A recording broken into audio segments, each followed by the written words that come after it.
Eu vou convidar os amados irmãos e todos os presentes a que abram a Bíblia no Evangelho de Mateus, capítulo 24.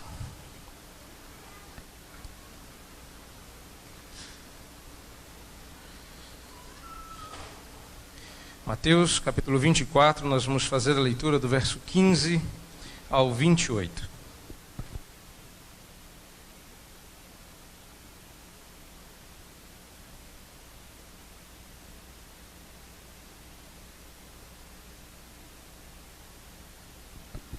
Pedir que os irmãos, primeiro, fiquem atentos à leitura da palavra, acompanhando-a na Bíblia que tem em mão. E pedir que os irmãos permaneçam com ela aberta no momento da exposição, para que possamos acompanhar a exposição desse texto e conferir aquilo que vamos ouvir nesta noite. A partir do verso 15 do capítulo 24 de Mateus, você pode acompanhar a leitura que diz assim: quando, pois... Na verdade, vamos só ler a última frase do verso 14, porque imagino que todos estão esperando o fim, e o fim chegou. Então virá o fim. Quando, pois, virdes o abominável da desolação de que falou o profeta Daniel no lugar santo, quem lê, entenda. Então os que estiverem na Judéia, fujam para os montes. Quem estiver sobre o eirado, não desça a tirar de casa alguma coisa. E quem estiver no campo, não volte atrás para buscar a sua capa. Ai das que estiverem grávidas e das que amamentarem naqueles dias. Orai para que a vossa fuga não se dê no inverno, nem no sábado. Porque nesse tempo haverá grande tribulação, como desde o princípio do mundo até agora não tem havido, nem haverá jamais. Não tivessem aqueles dias sido abreviados, ninguém seria salvo, mas por causa dos escolhidos, tais dias serão abreviados. Então, se alguém vos disser, eis aqui o Cristo, ou ei-lo ali, não acrediteis, porque surgirão falsos cristos e falsos profetas, operando grandes sinais e prodígios para enganar, se possível, os próprios eleitos. Vede que vô-lo tenho predito. Portanto, se vos disserem, eis que ele está no deserto, não saiais, ou ei-lo no interior da casa, não acrediteis. Porque assim como o relâmpago sai do oriente e se mostra no ocidente, assim há de ser a vinda do Filho do Homem. Onde estiver o cadáver, aí se ajuntarão os abutres.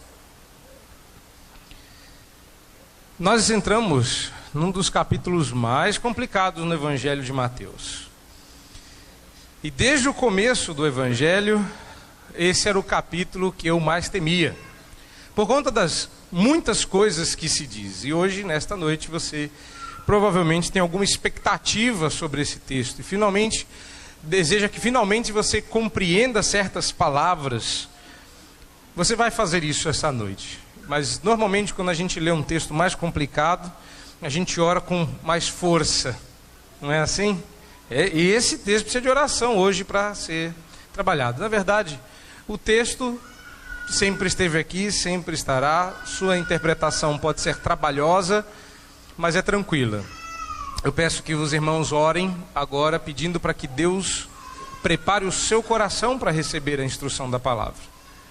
Não, já adiantei desde a semana passada. O que nós vamos ouvir da hora avante não será fácil. Nós vamos precisar exercitar a cabeça. Então peça que Deus dê mais do que boa inteligência a você, coração receptivo. Vamos orar. Deus bendito e amado Pai, nós te agradecemos pela bênção e pela oportunidade que temos, de maneira livre e pública, de nos reunir neste lugar para ouvir a pregação da Tua Palavra. Ó Deus, dá-nos coração disposto a aprender, ensinável, e dá, ó Deus, também que todo o trabalho realizado em cima desse texto sirva para o bom propósito de edificar os crentes reunidos aqui esta noite e todos quantos tenham acesso as verdades desse texto. Pedimos-te, ó Deus, que o Senhor nos abençoe e que o faça em nome de Cristo Jesus, o Filho do homem, do qual oramos. Amém. Pois bem, irmãos, cá estamos nós, de volta a este que talvez seja o segundo mais difícil texto do capítulo 24. Eu acredito que o próximo, o absolutamente seguinte, só você dar uma olhadinha aí e você conferir o que vem depois, você vai ver que o que vem depois ainda consegue ser pior do que esse. Como nós estamos expondo o texto em série, eu não tenho maiores dificuldades de ou me referir ao que passamos ou ao que veremos, se Deus quiser. Então, é só para que nós nos lembremos do que estamos fazendo aqui esta noite. Volte os seus olhos para os primeiros versículos do capítulo 24. E lembre-se de que no final do capítulo 23, Jesus havia predito que o templo seria destruído e que Jerusalém seria desolada. Na verdade, o templo era alguma coisa implícita.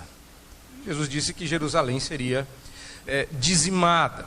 E então, quando os discípulos, como que tentando provocar Jesus para dar mais profundidade àqueles pronunciamentos, se referem às construções do templo, como que querendo ouvi-lo dizer do seu amor e do seu apreço ao templo de Jerusalém, eles são surpreendidos no verso de número 2, de que o templo seria totalmente destruído. Totalmente é totalmente. Jesus chega a dizer que, em verdade, vos digo, não ficará aqui pedra sobre pedra. Agora, já retirado no Monte das Oliveiras, depois que a multidão se aquieta, os discípulos se aproximam de Jesus e agora querem saber duas coisas. Acompanhe aí o finalzinho do verso de número 3. Dize-nos quando sucederão estas coisas e que sinal haverá da tua vinda e da consumação do século. Então, duas coisas precisam ser ditas aqui, para que a gente possa entender o verso 15 em diante.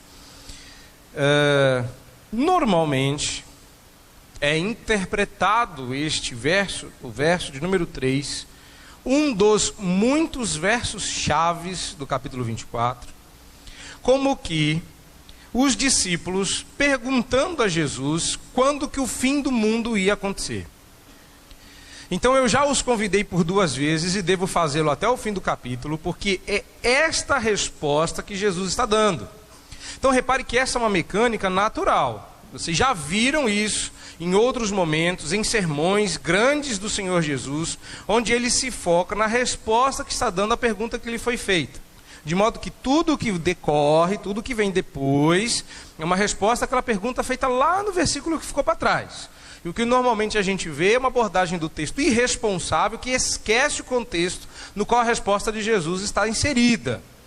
Eu não estou esquecendo de que Jesus está dando uma resposta a esta pergunta. Então é absolutamente determinante que nós saibamos o que os discípulos estão perguntando. Então veja como faz todo sentido, atenção, modo irônico ligado. Vejam como faz todo sentido os discípulos perguntarem a Jesus quando o fim do mundo vai acontecer. Eles estão passando por Jerusalém e depois de serem advertidos contra os fariseus e os mestres da cidade, dizendo que por conta da rejeição do Messias, estamos na seção do Evangelho de Mateus, onde Jesus começa a ser fortemente rejeitado. E depois do último embate com a liderança, Jesus adverte que a casa deles ficaria deserta e que Deus viria em julgamento arrasar com Jerusalém. Então os discípulos entram no templo, saem com Jesus, pedem que ele admire as pedras e ele diz, não ficará pedra sobre pedra, o templo será destruído. E então eles vão para o Monte das Oliveiras, sentam do lado de Jesus e perguntam, quando que o mundo vai acabar? Então perceba que faz todo sentido eles perguntarem sobre o fim do mundo. Eu acho que não. Eu realmente creio que não faz o cabimento mínimo que eles, depois de terem ouvido que tudo aquilo que simboliza a sua religião e para o lugar onde eles anualmente têm que ir por dias de viagem, será destruído. Eles já sentiram isso na pele no passado, na pessoa de seus pais e avós e etc. Quando por muito tempo, não vou cantar bola ainda não, porque já já a gente vai tratar disso, eles ficaram sem Jerusalém, eles ficaram sem o templo, eles já passaram por isso, e aquilo foi o fim de uma era. Então essa era é reerguida, ela renasce quando o templo é reconstruído. E agora Jesus vai dizer que pela terceira vez esse templo vai cair. Na verdade pela segunda vez, não é? Ou seja, será que teremos que reconstruir o templo uma terceira vez? Quantas vezes esse templo terá que ser destruído até que Israel entenda? Então para eles o que estava claro é que eles realmente acreditavam que quando o templo fosse destruído, o fim de uma era chegaria. Até porque, se você der uma olhada no verso 3, um detalhe interessante, sequer estamos nos referindo ao fim do mundo. Porque a palavra que é usada lá não é a palavra mundo, mas a palavra era, que está traduzida na sua Bíblia por século. Então a pergunta deles diz respeito ao templo. Olha a pedra, não vai ficar pedra sobre pedra. Ok, então a gente gostaria de saber duas coisas. Quando isso vai acontecer? E quais são os sinais que o Senhor dá de que isso vai acontecer e assim fechar-se-á uma era? Se você colocar nas palavras dos discípulos que eles estão perguntando sobre a segunda vinda de Jesus, você vai entender o capítulo 24 à sua moda, obviamente, e você vai dormir tranquilo com respeito às suas elucubrações, às suas imaginações escatológicas. Mas eu quero ver você depois explicar como esses mesmos discípulos, prestem atenção, como esses mesmos discípulos que perguntaram para Jesus quando o mundo ia acabar e ouviram de Jesus a resposta, quando ele ressuscita, sabendo o que aconteceria antes do fim do mundo, perguntassem a Jesus: será este o tempo que restaures a Israel o reino? É agora? É agora? Não, não é agora, eu já expliquei. Será mesmo que os discípulos haviam esquecido que só... Reparem o verso 15, irmão. Será que os discípulos esqueceram que só o abominável da desolação de que falou o profeta Daniel veio e eles não viram entre a morte e a ressurreição de Cristo? Que, diga-se de passagem, passaram-se 3 dias. Jesus responde à pergunta dele: será agora que o Senhor então vai finalmente restaurar o reino? Não, não vos compete saber tempos ou eras, mas sereis minhas testemunhas. Está lá no capítulo 1 do livro de Atos. De modo que, para começar como um grande mestre meu, como um grande pastor que eu admiro, de modo que os discípulos não estão perguntando quando vai acontecer o fim do mundo, e nem quais são os sinais do fim do mundo. Eles estão perguntando quando que o templo será destruído e que sinais ele dá de que a era de que eles estão vivendo e participando terminará, de que o fim dos tempos é chegado e que eles passarão a viver os últimos dias daquela era. Então Jesus começa, reparem, da última pergunta para a primeira. Normal, eles fazem a pergunta número 1, número 2, e Jesus responde número 2, número 1. Até aí, um modo absolutamente comum, tranquilo de responder perguntas. E às vezes a gente é assim, não é? Nós fazemos isso. A gente faz 2, 3 perguntas e a pessoa se lembra da última e vai respondendo até chegar na primeira. Então não tem nada de fantástico em Jesus primeiro falar dos sinais e depois falar do tempo. Inclusive porque mais para frente Jesus vai dizer isso. Repare no verso 36, onde Jesus começa a dar a segunda resposta. onde ele para bruscamente a narrativa e diz: mas a respeito daquele dia e hora, ninguém sabe. Então, a partir daí, Jesus começa a falar sobre o tempo, a resposta da primeira pergunta. Então, até aqui, Jesus está respondendo quais são os sinais. Agora, você está pronto para observar as lições que você tem do verso 15 ao 28. Escolhi dividir assim para ser mais, digamos, pedagógico, para irmos com calma. O fim chegou. Vamos abordar o texto, mas a coisa ainda é mais grave.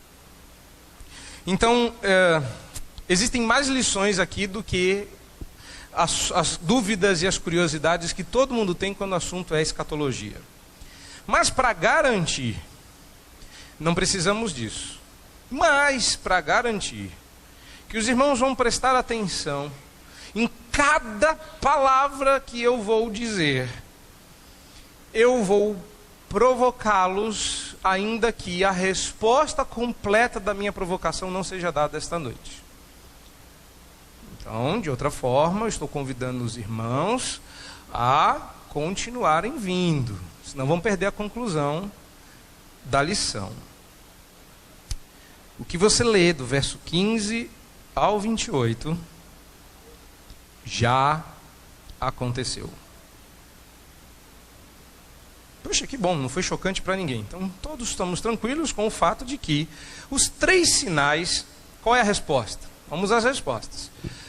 Quais são os sinais? Só para relembrar a pergunta aqui no verso 3. Que sinal haverá de tua vinda e da consumação do século? Então, é uma pergunta só, dividida em 2 momentos. Ou seja, quando o Senhor vier e encerrar esta era, quais sinais virão? Então, a primeira resposta de Jesus é exatamente o contrário do que nós pensamos ser os sinais. Reparem, quando vocês virem estas coisas, elas não são os sinais, tá? Elas são o prenúncio dos sinais. Elas adiantam o processo, mas ainda não é o fim. Fim do quê? Fim disso aqui, da pergunta que eles fizeram no versículo 3. Fim dos tempos, da consumação da era. Ainda não é o fim. Mas o verso 14 diz: depois que tudo isso passar, então virá o fim. Agora nós somos apresentados aos 3 sinais do fim. E os 3 sinais já aconteceram. Então, só para continuar provocando, ainda para garantir que eu tenho a sua atenção pelos próximos minutos, e serão muitos, nós vivemos depois do fim. Você vive depois do fim. Você também. O fim já aconteceu. E hoje, de manhã, quando eu adiantei que eu diria isso à igreja, teve gente que disse assim: eu não percebi que Cristo tinha vindo e que eu tinha voltado com Ele sobre as nuvens. Isso já aconteceu e eu não... Eu estava lá e não lembro. Então eu não fui para o céu. Se o fim já aconteceu e Cristo já veio, eu não fui para o céu. Porque se o céu é isso aqui, está muito diferente do que eu imaginava ser o céu. Não, calma. Uma coisa de cada vez. Meu propósito esta noite é mostrar para os irmãos que esse texto tem indícios suficientes para você crer que, primeiro, essas coisas aconteceram, as provas estão no texto, e segundo, elas nada mais são do que repetições de profecias do passado, provando que elas se cumpriram no tempo de Cristo. Depois, eu explico a vinda do Filho do Homem. Isso só vai acontecer quando eu abordar do 29 em diante. Então, eu vou trabalhar o que está nesse texto, porque 3 sinais nos são dados de que o fim estaria absolutamente próximo. Aliás, eu peço que os irmãos deem uma olhada aí mais adiante, no verso 33. Por quê? Antes de a gente abordando o texto, vai extrair dele as lições, mas a gente precisa entender o texto. Então olha o verso 33. Assim também vós, quando virdes todas estas coisas, sabei que está próximo às portas. O verso é o 33. Dá uma olhada na sua Bíblia e veja aí, confira aí, se o verso 33, que olha para trás, e ele olha para o que acabou de ser dito, quando virdes todas essas coisas, e nós já aprendemos aqui, que a palavra todas significa todas, de que ele está se referindo às três coisas que Jesus falou. Veja se esse não é o esquema do texto, confira aí. Nos primeiros versículos, Jesus explica que o primeiro sinal é a vinda do abominável da desolação, que alguns chamam de anticristo, mas João é o único que usa essa palavra, eu vou evitar, porque não é este o assunto. E Paulo vai chamar de homem da iniquidade. Vamos usar a linguagem de Mateus para facilitar. O abominável da desolação, ou homem da iniquidade, o iníquo, é o primeiro sinal. Por causa dele, o segundo sinal acontece, que Jesus chama de, ou nós chamamos, por conta de Jesus se referir a uma tribulação que não haveria igual na história da humanidade, nós chamamos de a grande tribulação. Confira aí. E o próximo sinal, que ele divide em dois momentos, primeiro explicando como será essa vinda e depois explicando sobre ela propriamente dito, que ele se refere à vinda do Filho do Homem.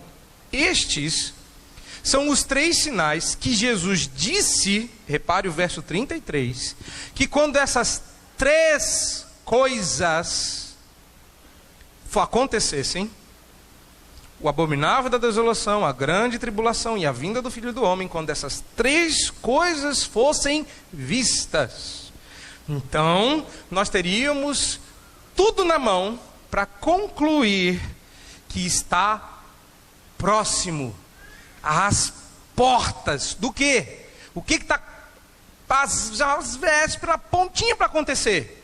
O fim do mundo? Não. A consumação do século. Essa foi a pergunta, não foi? Ou a gente já esqueceu que tudo isso, tudo que eu falei no começo?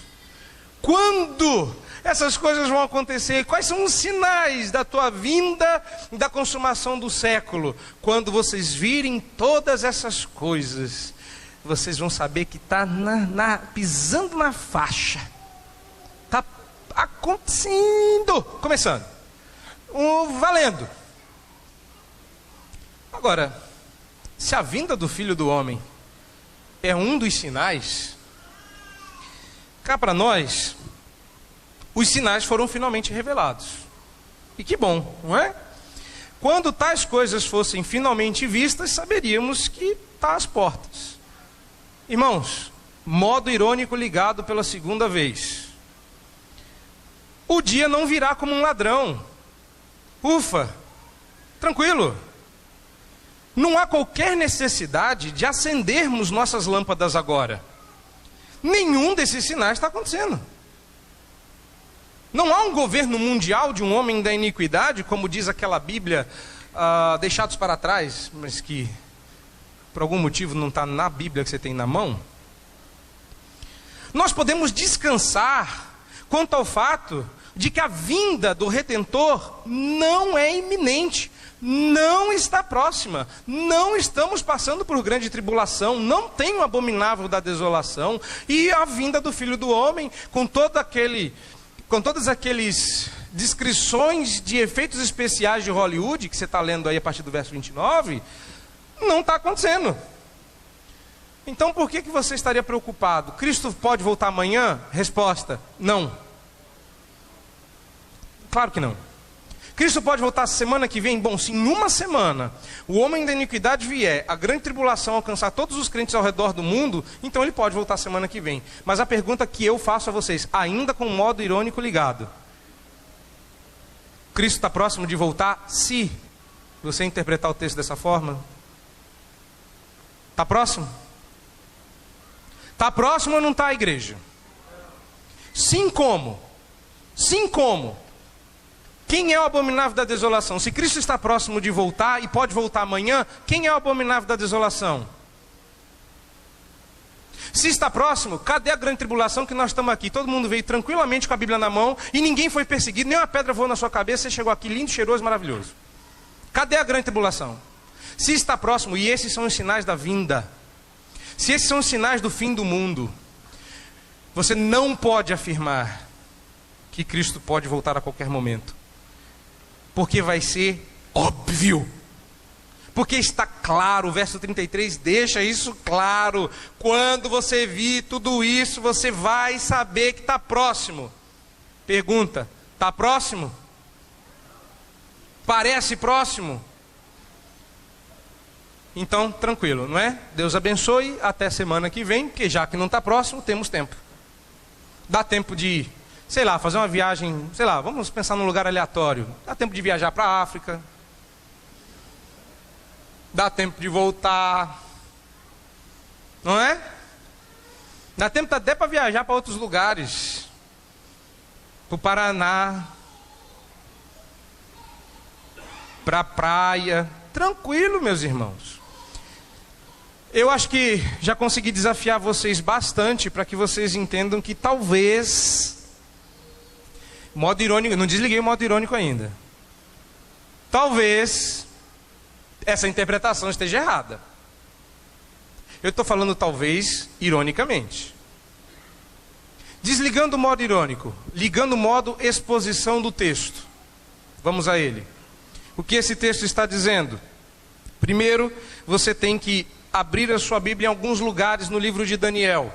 Porque Deus diz que o abominável da desolação a que Daniel se reporta seria visto. E Daniel se refere ao abominável da desolação em pelo menos 3 textos, eu quero que você confira comigo. O primeiro deles esteve na liturgia, que é Daniel capítulo 9. E ele faz isso no verso 26 e 27. Eu peço que os irmãos sejam rápidos, por conta do tempo. Então, Daniel 9, 26 e 27 diz que depois das 62 semanas, será morto o ungido e já não estará. Olha que curioso, Daniel está se referindo a um fato conhecido por nós na história. Identifique esse momento. E um povo de um príncipe que há de vir destruirá a cidade e o santuário. Olha que curioso, não é exatamente o contexto do sermão do Monte das Oliveiras? Não é desse assunto que Jesus está tratando com os discípulos? E o seu fim será num dilúvio. Bom, ainda bem que eu não estou pregando em Daniel, que eu não preciso explicar a questão do dilúvio. E até o fim haverá guerra, desolações são determinadas. Ele fará firme aliança com muitos por uma semana, na metade da semana fará cessar o sacrifício e a oferta de manjares, sobre a asa das abominações virá o assolador, até que a destruição que está determinada se derrame sobre ele. Mas eu não estou entendendo Daniel. Ok, esse é o ponto. Primeiro você precisa conhecer Daniel. Quem vai explicar Daniel é Jesus. Se você avançar agora no capítulo 11 do profeta Daniel, verso 31, 11, 31, diz o profeta que dele sairão forças que profanarão o santuário, a fortaleza nossa, e tirarão o sacrifício diário, estabelecendo a abominação desoladora. Bom, você pode também ir para o capítulo 12 do profeta Daniel, agora no verso 11, que diz que depois do tempo em que o sacrifício diário for tirado e posta no lugar do sacrifício a abominação desoladora, haverá ainda 1290 dias. Bom, isso é o que Daniel diz.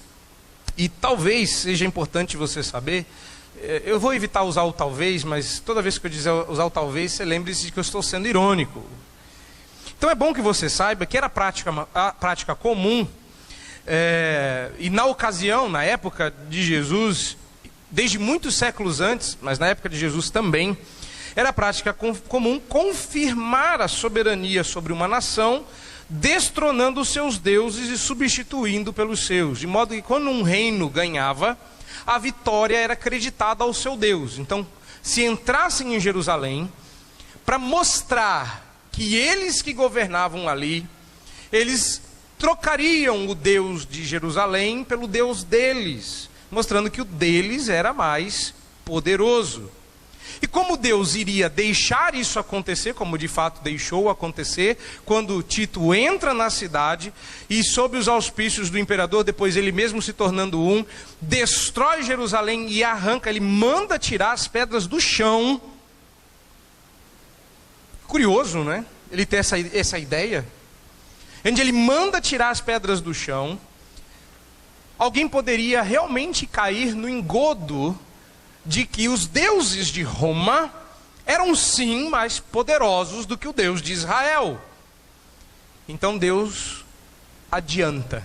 Quando vocês virem isso acontecer, não é o Deus de Roma maior do que o Deus de Israel, mas é o próprio Deus de Israel usando Roma como uma vara em suas mãos para julgar e desolar o povo que rejeitou o Messias.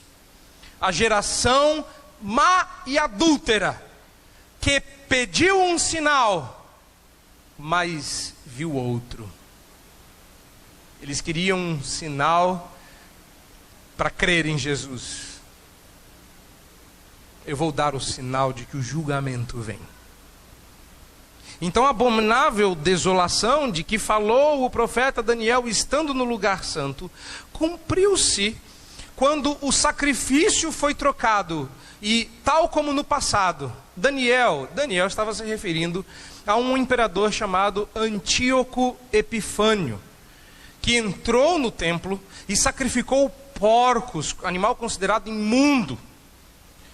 Então quando Tito repete essa cena, e faz pior, entra com o estandarte da águia, símbolo do Império Romano, e a coloca dentro do templo, em cima do altar, e espalha imagens do imperador por toda Jerusalém, inclusive dentro do templo, até que por fim manda destruir o templo para mostrar que os deuses de Roma eram maiores. Quando os discípulos viram isso aconteceu no ano 70, ou seja, menos de 40 anos depois do que Jesus está falando. Menos de 40 anos, o tempo médio de uma geração. Quando eles viram isso, eles não tinham dúvidas de que o que Jesus estava falando estava acontecendo. Antes de entrar na grande tribulação, a que Jesus se refere no verso 21, para que a gente possa entender as lições daqui, eu quero que você leia esse texto. Então, de verdade, leia esse texto. Eu quero que você observe certas coisas. Se estamos falando de um homem da iniquidade que ainda virá, e não estamos, me explique os versos 16 a 20. Que aí fica complicado. Repare. Então, os que estiverem na Judéia fujam para os montes. Pergunta, e os que estiverem no Brasil vão fugir para onde? Não, mas tem montanha no Brasil, sim, mas não tem montanha em Poá. Qual a montanha mais próxima daqui? Não é pro morro. Nossa, no final Deus está mandando a gente fugir para a favela. Por que Jesus se refere à Judéia? Outra coisa, irmãos, estamos falando do fim do mundo, certo? Então é só correr para a montanha. Porque se você corre para a montanha, o fim do mundo não te alcança, porque as montanhas não vão acabar. O mundo vai acabar, mas as montanhas não, porque quando vier o homem da iniquidade, corra para o morro, e tudo estará resolvido, correto? Talvez seja importante, modo irônico ligado, e eu estou sendo bastante irônico essa noite, talvez seja importante você saber uma coisinha, tá? Que Flávio Josefo, você lembra de Flávio Josefo? Ele vai ser o nosso parceiro pelos próximos tempos. Aquele judeu que escapou de morrer e virou empregado dos romanos e se tornou historiador do que aconteceu nessa época. Pois é, ele conta que, por uma razão desconhecida, veja essa coincidência histórica, os exércitos romanos cercaram Jerusalém pouco antes do ano 70. E houve um momento, Josefo diz que a razão é desconhecida, que os exércitos romanos se afastaram da cidade e depois voltaram para a cidade e não saíram do cerco até destruírem Jerusalém, até entrarem em Jerusalém. O que é curioso que ele conta é que depois da retomada do cerco, Roma não desistiu até derrubar. Mas houve um tempo em que ela chegou, saiu e voltou. Nessa retirada estratégica, esse tempinho entre a chegada do exército romano, a ida e o retorno do exército, registra-se que, isso nas palavras do próprio Joséfo, que os eleitos amados tiveram a oportunidade de fugir para uma cidade chamada Pela, uma cidade livre nas montanhas. Então o exército chegou, eles identificaram as guerras, rumores de guerra, o cerco. Quando o exército deu uma afastada, o povo correu para uma cidade nas montanhas, uma cidade chamada Pela, com 2 L's. E quando os exércitos voltaram e dizimaram Israel, ou Jerusalém, sobreviveram os que tinham corrido para a montanha. Coincidência, né? Que tem acontecido na história exatamente como Jesus predisse no verso 16. Bom, tem mais coincidência. Outra coisa, Jesus dá uma série de avisos que significa viu isso acontecendo, corre, negada, não olha para trás, não faça como a mulher de Ló, vá-se embora, olha lá, quem estiver sobre o eirado não desça. Então estava no telhado arrumando a antena, já nem desce, dali você corre. Quem estiver no campo não volte atrás de sua capa. Os exércitos chegaram, daqui você já corre para a montanha. Agora olha só que interessante, verso 19. Ai das grávidas e das que amamentam naqueles dias. Todo mundo entende isso, que no dia que Cristo voltar, você vai correr com aquele barrigão, e é por isso que Jesus está falando disso. Não, ele está falando disso porque registra também a história que muitas mulheres foram mortas e rasgadas ao meio, e seus bebês foram tirados do seu ventre a facadas de espada, e foram mortos na frente delas. Então, Jesus está dizendo que haverá um sofrimento especial para aquelas que têm filhos pequenos. Mas eu acho que esse argumento ainda não te convence de que isso já aconteceu. Mas quem sabe o verso 20 te convença. Porque, veja bem, se a gente orar para que isso não aconteça no sábado, pode acontecer no domingo. E você guarda o domingo. E graças a Deus que não aconteceu no sábado. Por quê? Porque deu tempo de você ir ao parque? Deu tempo de curtir a família o último final de semana? Ou será que se ligarmos o verso 20 ao 16, e Jesus se referir à Judéia de modo específico, ao sábado, será que Jesus não está se referindo a judeus que guardavam o sábado? Será que o verso 20... não é, por exemplo, uma profecia do Antigo Testamento que está se cumprindo? Repare, não estou falando das grávidas, não. Olha só o que diz o verso 20. Orai para que vossa fuga não se dê no inverno. Você sabia que em Zacarias, capítulo 14, verso 6, diz que acontecerá naquele dia, não haverá luz, mas frio e gelo. Zacarias 14:6. Acontecerá naquele dia que não haverá luz, mas frio e gelo. Aí vem Jesus e diz assim: orai para que a vossa fuga não se dê no inverno, nem no sábado. Bom, existe uma implicação aqui, existe uma lição. Talvez você não esteja vendo ela, mas ela existe. Qual é? Antes de entrar na tribulação, meus irmãos, isso já aconteceu. O tal do homem da iniquidade, o que nós chamamos ainda que erradamente de anticristo, aconteceu. Isso aconteceu no ano 70, quando o templo de Jerusalém tinha que cair. E essas coisas foram vistas e eles correram para as montanhas como Jesus orientou. Quem estava grávido e sobreviveu porque estava escondido nas montanhas. Quem não fez isso, quem não atentou às palavras de Jesus, caiu pelo caminho. Houve frio e inverno, claro, as estações passaram, foram quase 3 anos de cerco. Mas o que isso significa para nós se não vai vir um anticristo para governar o mundo antes de Jesus voltar? Quais são as lições para nós? Talvez não haja lições se vier um anticristo, se vier um homem da iniquidade. Quais seriam as lições? Olha, irmãos, se o anticristo vier, a primeira lição desse sermão é correr. Então vai todo mundo entrar no Cooper amanhã, vai de manhãzinha cedo correr no Max Pfeffer para ficar em forma, porque quando o anticristo vier, tem que correr. Eu acho que não é essa a implicação. Mas como de fato aconteceu no passado, então temos a primeira delas. Deus reina soberano, mesmo quando governantes maus sobem ao poder.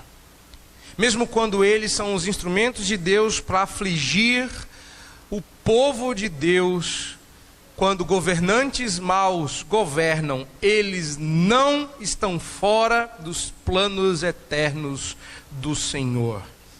E sim, eles são instrumentos de julgamento da parte de Deus.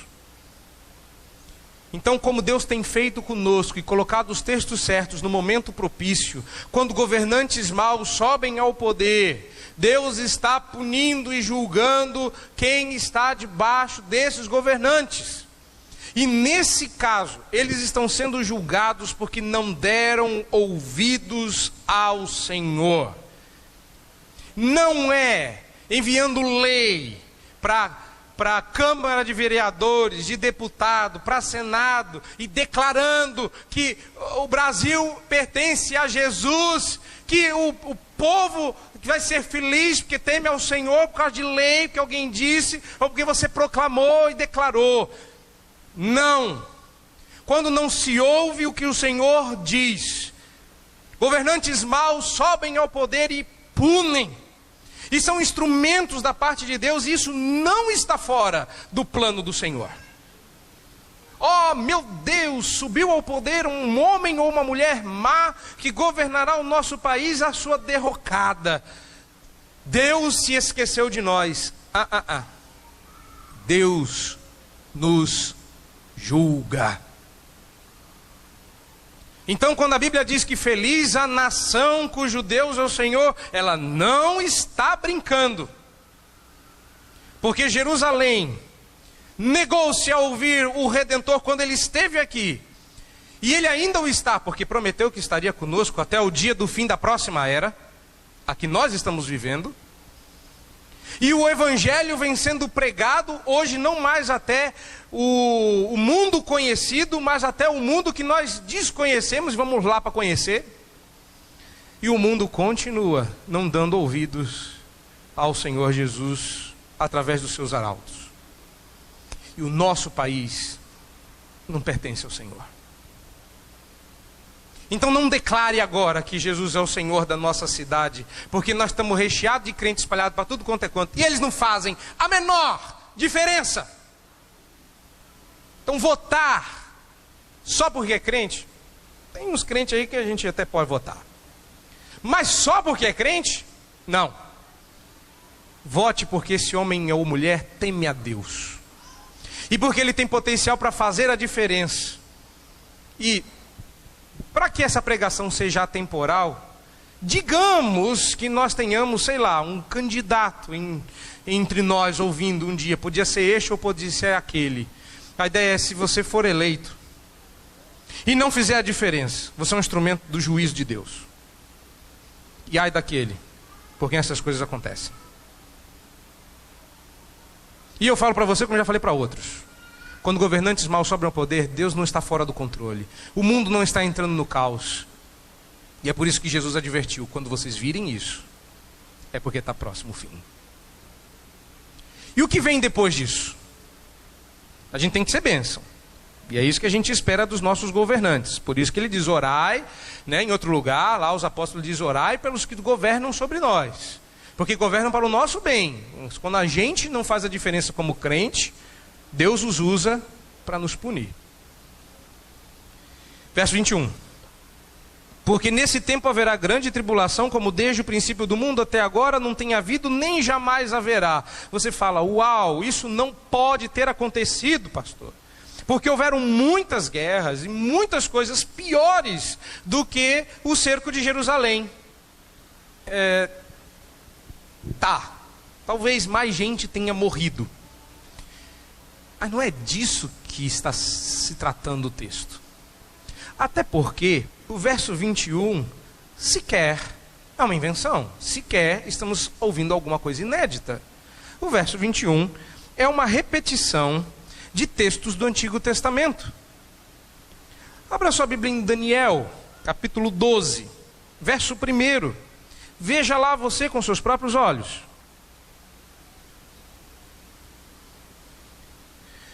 Diz o profeta Daniel, no capítulo 12, verso 1, que nesse tempo se levantará Miguel, o grande príncipe, o defensor dos filhos do teu povo, e haverá tempo de angústia, qual nunca houve, desde que houve nação até aquele tempo, mas naquele tempo será salvo o teu povo, todo aquele que for achado inscrito no livro.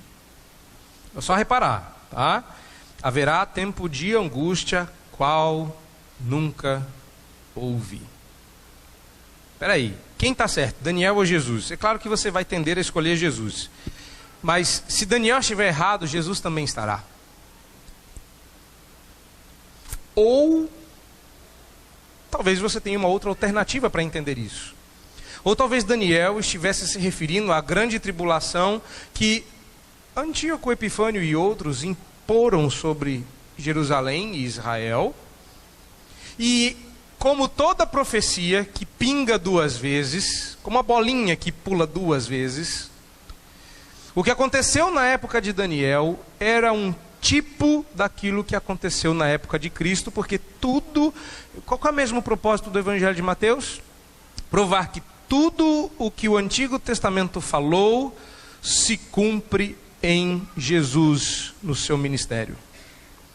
Então, quando Jesus repete Daniel, ele está dizendo, a tribulação, que nunca houve igual, na época de Daniel, vai ser repetida daqui a alguns poucos anos. Se preparem, porque logo, logo, quando vocês virem isso acontecer, vocês vão passar pelo que Daniel predisse, o povo de Daniel passou, e pelo que eu estou predizendo, porque aquilo era um tipo do que vai acontecer agora. Daniel falava de mim, do meu reino, e falava do julgamento que vai acontecer daqui a alguns anos. Talvez essa seja a melhor forma de entender. Talvez você também possa dar uma olhada em Deuteronômio 28. E acompanhar comigo a partir do verso 49. Repare como essas coisas que aconteceram no Antigo Testamento tipificavam, exemplificavam tipologicamente, apontando para o Redentor, e como elas são coincidentes. Isso modo irônico, porque não é coincidência, é profecia. Então, olha só o que diz Deuteronômio, preste bastante atenção, se possível acompanhe a leitura, no capítulo 28 de Deuteronômio, do 49 em diante. Olha, acompanhe comigo. O Senhor levantará contra ti uma nação de longe, da extremidade da terra virá, como o voo impetuoso da águia. É muita coincidência, né? Que a insígnia de Roma fosse uma águia. Ah, mas Moisés não estaria falando disso, né? Não está. Está falando de outro povo. Nação cuja língua não entenderá. Os romanos falavam grego, mas a língua oficial era o latim. Mas não está falando de Roma. Nação feroz de rosto, não respeitará o velho, nem se apiedará do moço.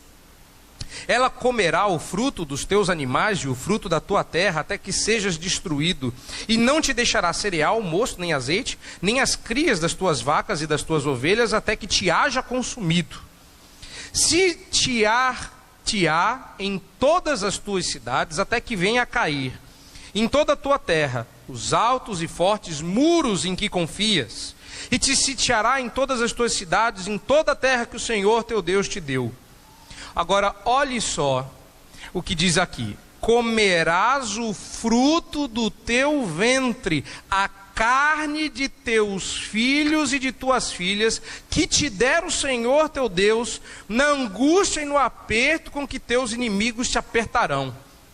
O mais mimoso dos homens e o mais delicado no teu meio será mesquinho para com o seu irmão e para com a mulher do seu amor e para com os demais de seus filhos que ainda lhe restarem, de sorte que não dará a nenhum deles da carne de seus filhos para ele comer.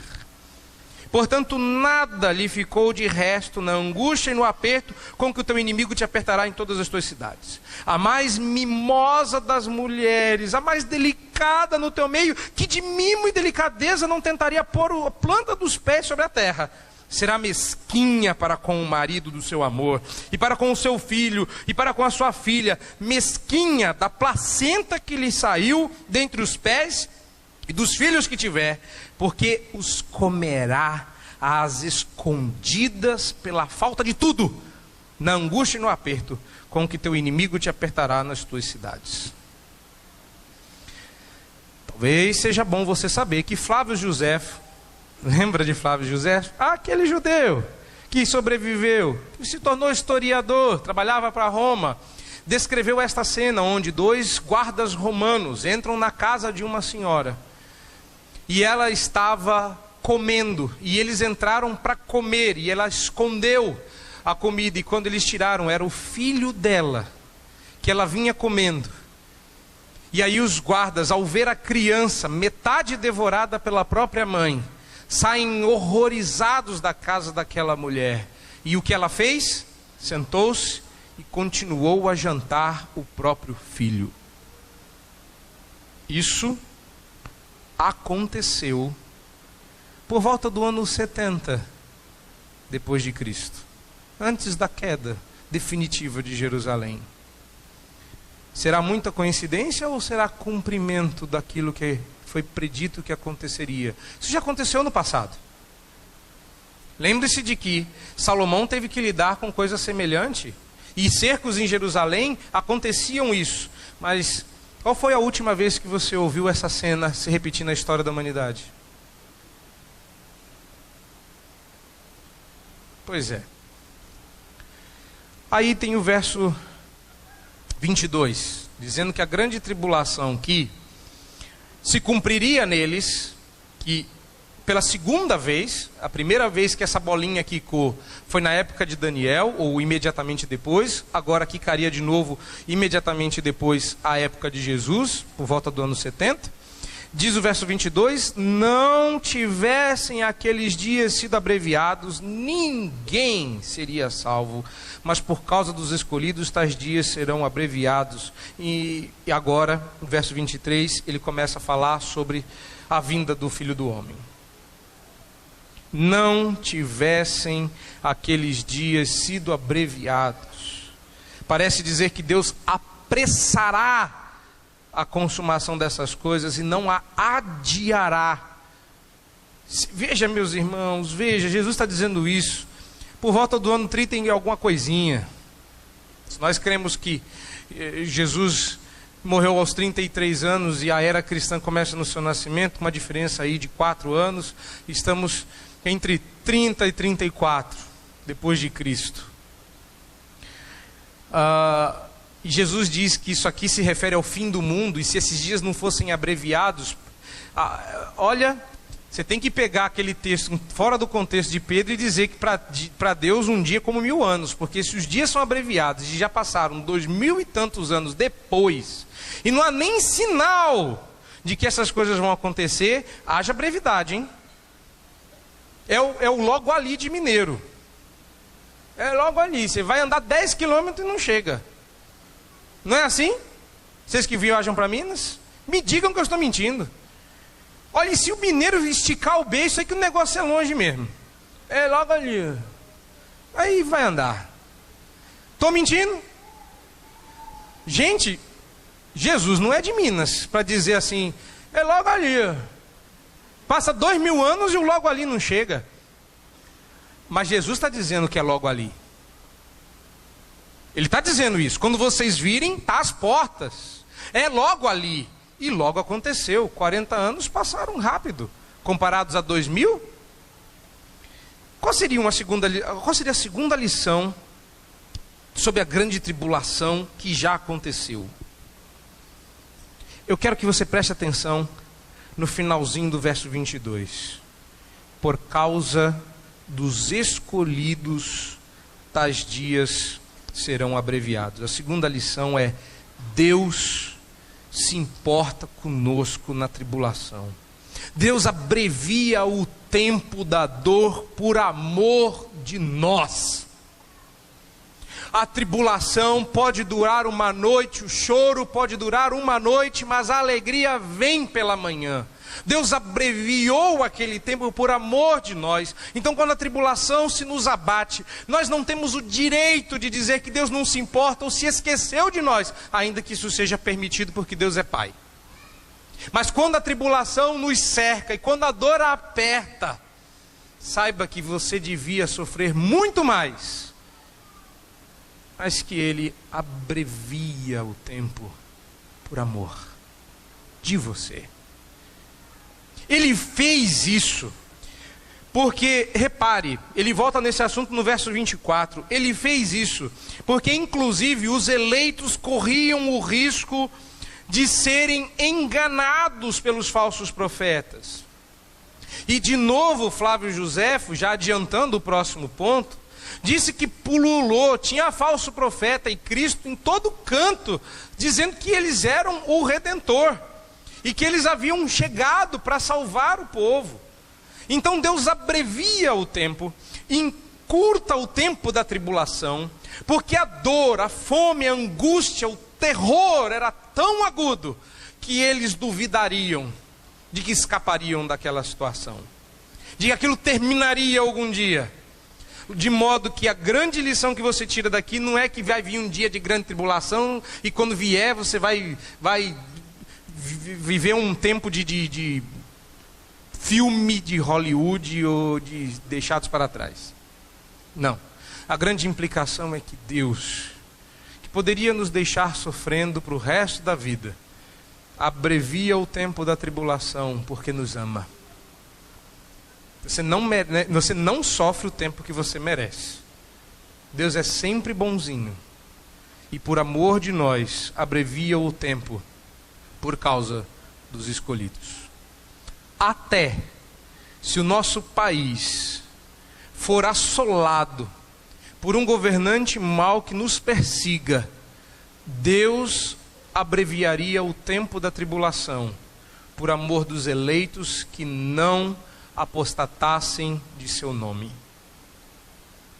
O que poucas pessoas sabem e que a gente diz assim, a gente não pode ficar contando, mas a ideia é justamente o contrário, a gente tinha que ficar contando para os outros, é que o mundo só gira porque Deus ama os eleitos, que Deus faz as coisas por amor de nós, por amor de Jacó, por amor de Israel.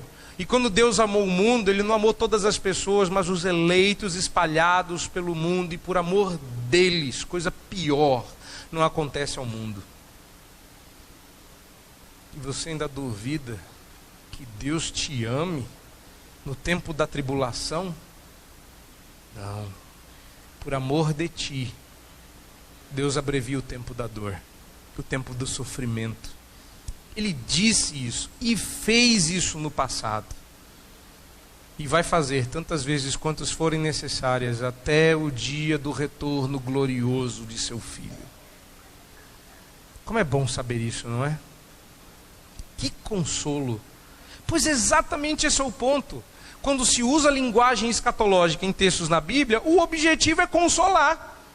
E que consolo há em saber que nós vamos sofrer no futuro?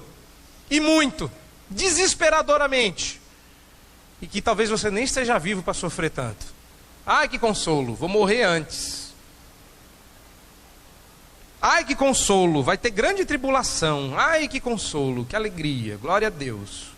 Não. Eu acho que para eles a coisa era terrível, a grande tribulação viria. Para nós, que a gente olha para trás e já sabe que isso aconteceu naquela época, tem um ufa presente aí. Mas também tem o fato de que nós sabemos que tribulação não é um negócio que fica confinado no tempo e no passado. E nós estamos sujeitos a passar por tribulações terríveis. E quando isso acontecer, Deus abreviará o tempo por amor de nós.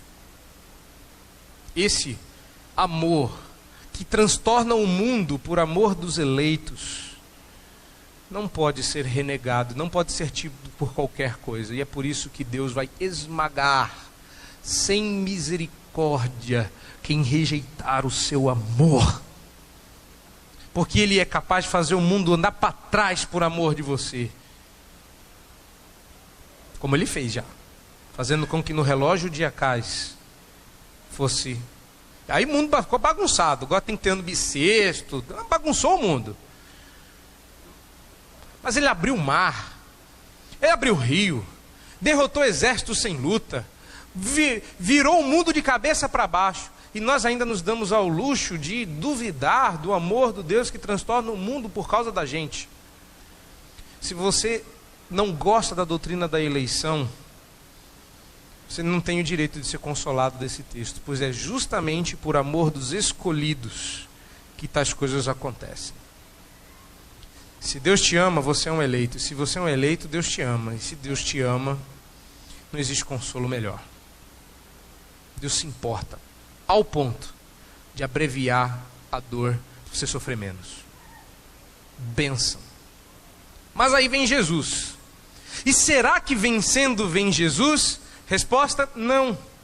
Porque o assunto aqui ainda não é a vinda fica para a próxima. Mas o que ele diz do verso 23 ao 28? Dá uma olhada lá. Então, reparem, então, estamos concluindo esse primeiro momento. Vem o homem da iniquidade, ele impõe grande tribulação, e então vai aparecer muitos cristos tentando nos enganar. Então Jesus vai nos dar um aviso. Reparem ao aviso que conclui essa preparação para a vinda. Então, se alguém vos disser, eis aqui o Cristo, ou ei-lo ali, não acrediteis. Vá percebendo o padrão. Porque surgirão falsos cristos e falsos profetas, operando grandes sinais e prodígios para enganar, se possível, os eleitos. Um parênteses, porque o foco nem é esse. Um parênteses no verso 24. Jesus não está dizendo que isso tudo é falso. O falso aqui é o profeta. Os sinais e prodígios, nem tanto. Então, às vezes, a gente duvida de que certas coisas tenham realmente acontecido. E que Deus não opere miraculosamente curando e resolvendo o problema das pessoas, como na televisão elas dizem. Eu quero só que você atente a isso. Isso aconteceu lá, na primeira vinda, e vai acontecer agora até a segunda vinda. Falsos cristos, hoje ninguém mais usa isso, que dizer que é falso, eu sou o Cristo, já fica meio chato. Então o que está acontecendo hoje é que as pessoas não são falsos cristos, elas são falsos apóstolos. Porque assim, Cristo todo mundo já manjou. Se disser que é o Cristo, ele já adiantou que vai pegar mal. Então o que a pessoa diz é apóstolo, e ela opera grandes sinais e prodígios. E de vez em quando você dá uma balançada, não dá? Porque assim, a gente como disse um membro da nossa igreja agora há pouco ali, é um menu variado de opções. Você quer doutrina, quer Bíblia, vem para cá, né? Igreja presbiteriana. Quer comunhão, vai para outra igreja. Quer poder, onde o fogo desce, não é assim? E tem horas que a gente está precisando dar uma esquentada, um poderzinho, né? Porque Deus é assim, Deus abençoa se tem remédio. Se o câncer é incurável, aí o fogo precisa descer. Aí você... pastor, fui visitar um amigo meu ali na igreja do poder, que desce como fogo, e fui curado, que coisa. Mentira, você foi lá por causa disso. Mas será isso mesmo que Deus espera dos seus eleitos? Repare, não, ele já avisou que isso aconteceria, e que Deus não se agrada dessas coisas, mas ele está falando de um período específico, então ele abreviou esse tempo para que os eleitos não fossem enganados. Então olha o aviso, verso 25. Vede que vô-lo tenho predito. Tá? ele está avisando que tais coisas iriam acontecer e que nós não deveríamos nos dar a essas coisas visuais, essas coisas que aconteceriam sobre nós. Então ele adianta, continua, 26, retornando. Portanto, se vos disserem, eis que ele está no deserto, não saiais. Ou ele no interior da casa, não acrediteis. E aí vem o verso 27. Porque assim como o relâmpago que sai do oriente e se mostra no ocidente, assim é de ser a vinda do Filho do Homem. Onde estiver o cadáver, aí se ajuntarão os abutres. Aí você deve estar pensando, já sei, então hoje qual vai ser a última música do culto? Não é? Eu lembro dessa música. Olha, é a música. Porque assim como o relâmpago. Eu conheço essa música aqui. Que legal. Uma pena que isso já aconteceu. O verso 27 que você está lendo aí já aconteceu. Mas antes de explicar o que já aconteceu, que eu vou fazer isso só na semana que vem, eu quero que você note qual é o ponto de Jesus aqui. Qual é o assunto? Reparou no padrão? Jesus está dizendo, quando a grande tribulação estiver comendo solta, e o homem da iniquidade estiver fazendo todas as abominações que Daniel predisse, vão aparecer falsos profetas e falsos cristos tentando enganar. Então observem o sinal. Qual é? A vinda do Filho do Homem não vai ser discreta. Vai ser absolutamente visível. Então quando disserem, ele está no deserto, você vai ter que sair até lá para ver. Porque se ele estiver no deserto, isso é imperceptível. Se disserem, ele está no interior da casa, repare, outra forma de dizer que a vinda de Jesus seria discreta, imperceptível. De modo que, vem aqui ver, ó. Está aqui, ó. Aqui, ó. Vem cá. Vem aqui. E Jesus está dizendo, se alguém fizer isso, desconfie. É mentira. Porque isso não vai acontecer. Não é escondidinho. Não é assim, ó. Vem aqui. Está aqui, ó. Está vendo? Não, vem cá. Não. Jesus está dizendo, como um relâmpago que sai do oriente e se mostra no ocidente, assim é de ser a vida do Filho do Homem. A ideia é, quando o Filho do Homem vier, vai ser claro como a presença de um relâmpago. Quem ignora relâmpago aqui? Quem consegue tranquilamente? Olha lá, ó, tem gente até pondo a mão no ouvido aqui, ó. Falou em relâmpago, meu Deus. Essa é a ideia. Não está falando de trovão. Que faz barulho não é o relâmpago. O trovão vem logo depois. Mas a ideia é que seria clara, perceptível, visível, óbvia. Quando eu vier, diz Jesus, ninguém vai precisar dizer ele está aqui ou ele está lá. Vai todo mundo ver. Então quando disserem, ele está ali, ele está aqui, e falar isso, falar aquilo. Não, quando eu vier vai ser como o profeta Zacarias predisse. Porque que poucas pessoas sabem, você pode saber a partir de hoje, é abrir em Zacarias 9, verso 14, e ver que o verso 27 de Mateus é um cumprimento de uma profecia, pelo menos uma alusão. Você vai reparar que não é exatamente o que está escrito lá. Porque você pode usar 3 formas para se referir a profecias no Antigo Testamento. Você pode citá-las, você pode fazer uma alusão, ou você pode fazer uma referência. Ou seja, na referência, você usa suas palavras e a pessoa identifica que aquilo é uma profecia do Antigo Testamento. Numa alusão, você vai usar as palavras do texto da profecia para que sua mente viaje até lá e você perceba a figura ou a palavra da profecia. E uma citação é exatamente o que está escrito lá. Então esse texto não está fazendo muitas citações. Repare que logo no começo, no verso 15, Jesus faz uma referência, não é? Tal como o profeta Daniel prediu, uma referência ao texto. Aqui é uma alusão. Ou seja, ele vai usar a mesma figura de Zacarias 9,14, onde o texto diz, o Senhor será visto sobre os filhos de Sião, e as suas flechas sairão como o relâmpago. E como depois de relâmpago vem trovão, o Senhor fará soar a sua trombeta e irá com os redemoinhos do sul. Só para terminar o versículo, mas repare. Zacarias já falava que o relâmpago... Agora, Jesus podia usar muitas figuras para se referir à sua vinda como algo visível. E podia ser falar como uma banda, como música, como um susto, como um estouro. Mas ele vai usar a figura de Zacarias para que na medida... Olha só como é que Jesus faz as coisas, preste atenção.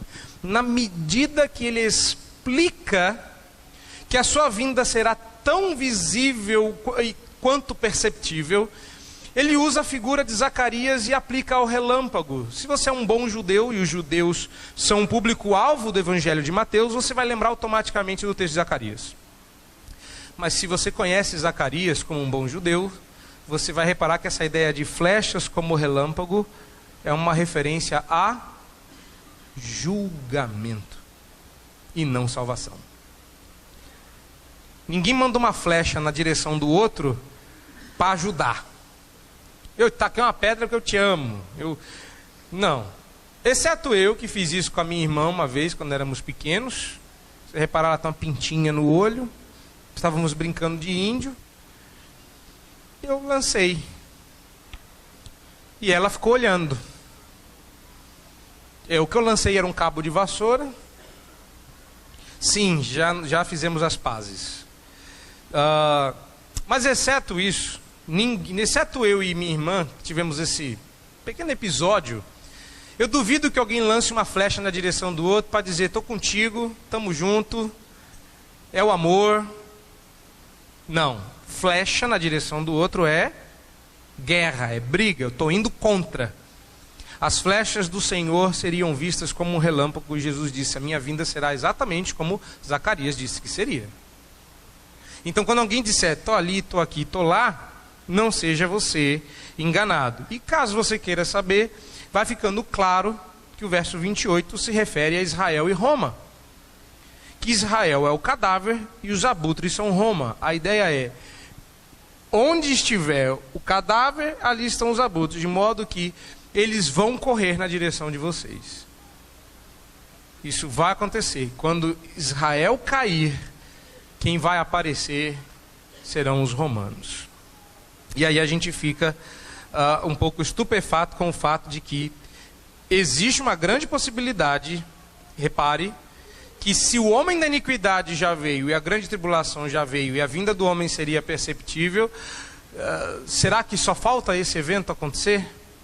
A nossa tendência é dizer que sim. Eu pretendo provar que não, mas a lição aqui não é essa. A ideia é com respeito à característica visível dessa vinda, perceptível, claramente vista como um relâmpago de uma ponta dos céus à outra. Então, duas implicações para encerrar. Primeiro, que nós queremos... Não, vou deixar essa implicação aqui para o fim. Eu vou falar da mais tranquila primeiro.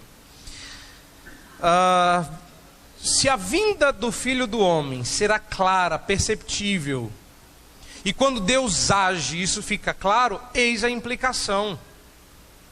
Deus não age na surdina. Deus é claro quando intervém. As suas ações são perceptíveis. Milagres não são discretos.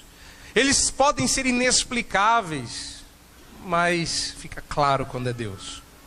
Deus age com clareza. Essa é a implicação. Você percebe quando é Deus pondo o dedo.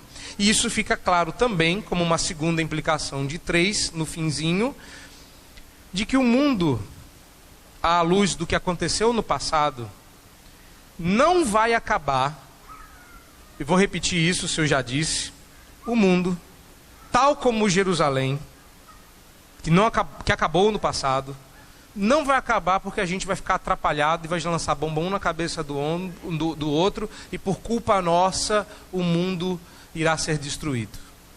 Como que num acidente. Como se nós precisássemos de heróis. Não. Quando Deus botar o dedo, vai ficar claro que é Ele que está fazendo isso. Então Jesus adverte, se alguém, portanto, disser que eu estou lá e eu estou aqui, não acredite, porque quando eu vier, vocês não vão precisar que ninguém avise, vai todo mundo perceber. Deus age claramente. Deus não se esconde. E quem trabalha para Ele não é agente secreto do reino de Deus. O reino da Inglaterra pode ter 007. O reino de Deus não tem agente secreto. Deus espera que você seja tão claro como Ele é. E é por isso que Deus nunca te convidou para ser as figuras que Deus usou para te convidar para o serviço do reino não eram de um rato, de um gato esperto, mas de luz do mundo. Seja claro, que se perceba a tua presença. As pessoas não dizem isso, não é? De você. Aliás, quando elas descobrem que você é crente, no meio da piada que tem 53 palavrões, você é crente. Você reparou como as pessoas, quando descobrem que a gente é crente, elas seguram no palavrão? Elas dão uma freada nas brincadeiras? Pois é, isso é começar a ser sal, a refrear a podridão das pessoas, porque você chegou. Já passou por essa situação onde você chega e as pessoas falam, parou, chegou o fulano e ele... Já passou por isso? Se não, você está em maus lençóis. Se não passou por isso, sua presença é tão perceptível quanto a do Cristo no deserto. Mas essa não é a maneira como Cristo virá. Será perceptível. Na verdade, como Ele virá no futuro, sim. Mas não foi como Ele veio. Quando Ele veio, o mundo percebeu. Quando Ele veio, foi como um relâmpago. E por fim, eu quero alertá-los a uma última implicação. A gente busca demais no futuro promessas do Senhor para nos encorajar. Por mais que a gente não assuma, a cultura do nosso tempo está moldando a nossa mente. Fique alerta. Não precisamos de revelações fresquinhas, coisa nova, para nos alicerçar em Deus e nas suas promessas. O crente fiel busca na revelação dada por Deus desde o passado, que nos alerta sobre o futuro e descansa no fato de que Deus nunca muda. Deus já nos disse, vede que vô-lo tenho predito. Mais para frente, o Senhor Jesus vai falar sobre a sua escatologia, vai falar sobre o seu tempo, vai falar sobre quando Ele virá pela segunda vez. Os alertas virão. E a gente às vezes quer provas de que Deus cuida de nós, se importa conosco e ainda está vivo agora. Jesus adianta, vede que vô-lo tenho predito. Nós não estamos sendo convidados a olhar para o futuro, para olhar para o presente, mas para descansar no passado. Deus já disse, e Ele não vai falar de novo, Ele não vai repetir, Ele já disse. E quando você não ouve o que Ele já disse, Ele não vai falar, porque você não ouviu nem o que Ele disse, não vai ouvir o que Ele vai dizer. Nós temos que olhar para as Escrituras. Nós temos que olhar para a revelação que Ele já nos deu. E quando nós fazemos isso, nós recebemos alertas e implicações das verdades. Não caiamos no engano daqueles que se aproveitam das ocasiões de dor e sofrimento e dizem deter as respostas que nós procuramos. Porque no momento que a gente sofre, no momento que a gente passa por dor, o que tem de gente ligando para a gente, profetizando e contando o futuro, não está no gibi. Estou inventando? Aconteceu com você? Aconteceu comigo. Passa por um momento de tribulação que vai vir ligação do além, dizendo que recebeu uma revelação de Deus fresquinha, novinha para você. Sabe o que Deus diz dessas pessoas? Falsos cristos, falsos profetas, não dê ouvidos. Quando Deus age, Deus é claro. Logo, as respostas que você tanto procura existem.